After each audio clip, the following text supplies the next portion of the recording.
Hello, my little readers. It is story time with Rebecca and Cal. Always yawning right when I start this. Well, I'm not a very good dancer, even though I love to try. And in this book we're reading today, this giraffe is also not a very good dancer at first, or so he thinks, or so the other animals around him think. But there's a good lesson to be learned. If you find the right music, anybody can dance.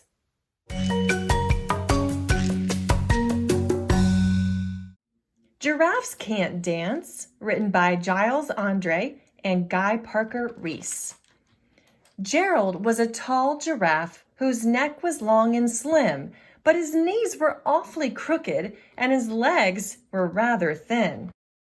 He was very good at standing still and munching shoots off trees, but when he tried to run around, he buckled at the knees. Now, every year in Africa, they hold the jungle dance, where every single animal turns up to skip and prance. And this year, when the day arrived, poor Gerald felt so sad because when it came to dancing, he was really very bad. The warthogs started waltzing, and the rhinos rock and rolled. The lions danced a tango that was elegant and bold. The chimps all did a cha-cha with a very Latin feel, and 8 baboons then teamed up for a splendid Scottish reel. Gerald swallowed bravely as he walked toward the floor, but the lions saw him coming, and they soon began to roar. "Hey, look at clumsy Gerald," all the animals sneered. "Giraffes can't dance, you silly fool. Oh, Gerald, you're so weird." Gerald simply froze up. He was rooted to the spot. "They're right," he thought. "I'm useless. Oh, I feel like such a clot."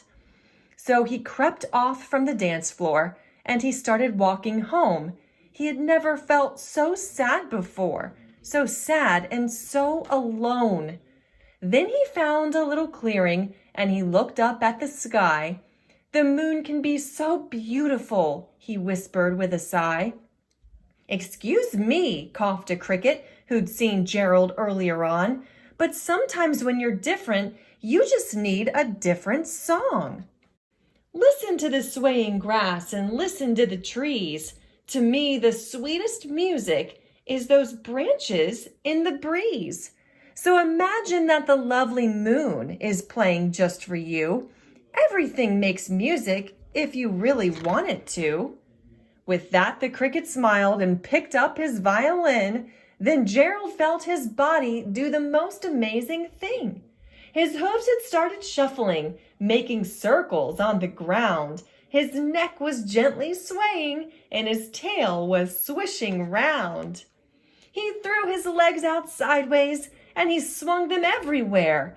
Then he did a backward somersault and leapt up in the air. Gerald felt so wonderful. His mouth was open wide. "I am dancing. Yes, I am dancing. I am dancing," Gerald cried. Then, one by one, each animal who'd been there at the dance arrived while Gerald boogied on and watched him quite entranced. They shouted, "It's a miracle! We must be in a dream! Gerald's the best dancer that we have ever seen! How did you learn to dance like that? Please, Gerald, tell us how." But Gerald simply twirled around and finished with a bow. Then he raised his head and looked up at the moon and stars above. "We all can dance," he said, "when we find music that we love." That's right. Don't be afraid to get out there and show your stuff on the dance floor or bust a move. And a big thanks to Haley for suggesting this super fun book. If you have any suggestions on books that Cal and I should be reading, please let us know. Comment below, subscribe to this channel, Storytime with Rebecca and Cal, and we would be happy to do so. All right, it's Cal's favorite time for a treat.